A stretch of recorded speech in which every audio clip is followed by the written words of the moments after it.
Have you ever been sent somewhere and felt your stomach twist, as if the wind was trying to whisper a warning? That strange, prickly feeling that something is not quite what it seems. That danger might be hiding just behind a smile? This is the story of two brave little twins, a clever girl and her kind-hearted brother, who were sent into the woods on what was meant to be a simple visit. But what waited for them there was not kindness, but a witch with teeth sharp as knives, a hunger for children, and a plan of her own. In a quiet village, where fields of gold swayed gently in the summer wind and the trees whispered their green secrets to the birds, there lived a gentle peasant man. He had once been full of laughter, but his smile had faded the day his dear wife passed away. Her absence left a hollow in their home and in his heart, but the two treasures she had left behind were their children, twins named Mila and Finn. Mila had eyes the color of morning dew and a mind that seemed always to be turning, finding patterns in the clouds, solutions in the smallest details. Finn, a little taller, had a kindness so steady it was like sunlight, always warm, always there. He would give his last bite of bread without a thought, or stand still for a full minute just to listen to a bird sing.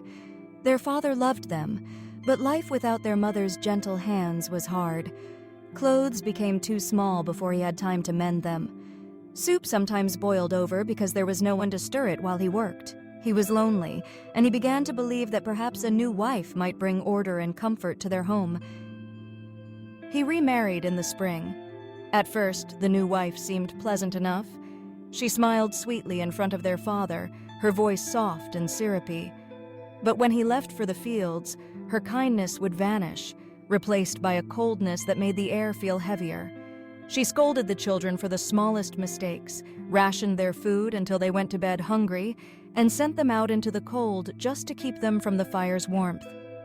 It didn't take long for her to decide that simply making them miserable wasn't enough. She wanted them gone. One morning, as sunlight streamed across the table, she said in a voice dripping with false cheer, "My sweet children, you've been so good. I think it's time you visited my dear old granny in the woods. She's very wise and will reward you well if you help her with her chores." Mila's eyes flicked to Finn. Something about the way her stepmother's smile curled made her skin prickle. As soon as they were outside, she whispered, "Let's visit our real grandmother first." They ran through the meadow, past the wildflowers nodding in the breeze, to a little cottage with a chimney that puffed smoke like a sleepy dragon. Their grandmother's face lit up at the sight of them, but as they explained why they had come, her expression changed. The color drained from her cheeks. "Oh, my poor darlings," she murmured, drawing them close. "That is no sweet granny. That is the witch who lives in the deepest, darkest part of the forest. She lures children in and, well, you don't want to know. Promise me you'll be kind to every creature you meet on your way. Share what you have and never take what isn't yours. If you do that, help may come when you need it most." She packed them a bottle of milk, a small loaf of fresh bread still warm from the oven, and a thick slice of ham. Kissing both cheeks, she sent them off, though her eyes followed them for as long as she could see. The moment they stepped beneath the trees, the sunlight dimmed. Shadows thickened around them, curling underfoot like dark water. The air smelled of damp earth and something faintly metallic. Owls blinked from the branches with round, unblinking eyes. The path twisted until it vanished entirely beneath tangled roots and moss. At last, they saw it. A hut built of blackened wood, leaning like it was tired of standing. Its crooked roof bristled with moss, and its windows stared out like half-shut eyes. Lying across the doorway was the witch herself. Her head rested on the threshold, her legs stretched so far they nearly touched the walls, and her hooked nose twitched at the children's scent. "Who goes there?" she growled, her voice crackling like dry leaves. Trembling, Mila stepped forward. "Good morning, Granny. Our stepmother sent us to serve you." "Serve me well," the witch snapped, baring her teeth in something that wasn't quite a smile. "And I might reward you. Fail, and I'll pop you into my oven like a pie." She shoved a spindle into Mila's hands. "Spin this yarn and no tangles." To Finn, she thrust a sieve. "Fill this with water from the well, and if a drop leaks out—" She didn't need to finish the sentence. Her grin said enough. When the witch hobbled into the woods, Mila tried to spin, but the threads tangled like vines. Finn's task was worse. Water spilled from the sieve before he could take 2 steps. Then came a sound, soft and quick, the pattering of tiny feet. Mice poured from the cracks in the hut, their eyes bright as beads. "Why are you crying, little girl?" they squeaked. "If you want help, give us some bread." Without hesitation, Mila broke her loaf into crumbs. The mice nibbled happily, then whispered, "Give the cat your ham. She will help you escape. We'll spin your yarn while you go." Mila watched, wide-eyed, as the mice's little paws worked faster than any wheel, spinning perfect thread. She slipped outside and found Finn slumped by the well, near tears. "It's no use," he sighed. A flutter of wings broke the silence.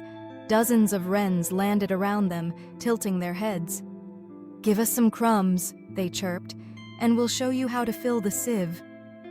Mila shared the last of her bread. The birds pecked cheerfully, then said, "Fill the holes with clay, and the water will stay." Finn did, and to his astonishment, the sieve held. Inside, a great gray cat lay by the fire, her tail curling lazily. Mila offered the ham. The cat's eyes gleamed like polished stones. "Perfect," she purred, producing a small comb and a handkerchief. "If the witch chases you, drop the handkerchief. It will become a wide river. If she crosses, throw the comb, and a forest will rise." That night, the witch set them harder tasks. Mila was to weave 2 cloths by nightfall. Finn was to chop an entire stack of wood into chips. But before the sun rose, the children ran. Through briars that clawed at their clothes, over roots that reached for their feet. They ran. A dog leapt from the shadows, teeth bared, but Finn tossed him the last crust of bread from his pocket. The dog wagged his tail and stepped aside. Birch branches whipped their cheeks until Mila tied them back with the ribbon from her hair. Back at the hut, the witch returned to find them gone. "Are you weaving, my dear?" she called through the window. The cat tangled the yarn and replied, "As best I can." The witch shrieked, "Why didn't you stop them?" "You never fed me a scrap," the cat hissed, "but they gave me ham." The witch demanded the same of the dog and the trees, but each told her, "You gave us nothing. They gave us kindness." Furious, she mounted her broom and sped through the air. The children heard the swoosh of her approach. Mila threw down the handkerchief, and a roaring river surged between them. The witch paced the bank, searching until she found a way across. She came again, closer now, but Mila threw the comb. Trees erupted from the ground, thick and tangled, their branches knitting into a wall no broom could pierce. The witch screamed and cursed, but the forest swallowed her cries. The children didn't stop until they saw the golden meadow of home. Their father bent over the garden, dropped his tools when he saw them. He ran to meet them, his arms wrapping them tight. They told him everything: the stepmother's lies, the witch's threats, the animals who had saved them. His face darkened at the thought of their danger, and the stepmother was sent far away, never to return. From that day, the little cottage was warm again. Mila and Finn played in the fields, their father close by. The mice and the birds were always welcome guests. The cat claimed a permanent spot by the fire, and even the dog wandered by for scraps. Because kindness, Mila and Finn learned, is its own kind of magic. It doesn't roar or flash, but it comes back to you, doubled when you need it most. And if this tale warmed your heart, like, comment, and subscribe for more magical stories. And press the bell so you never miss a moment of wonder.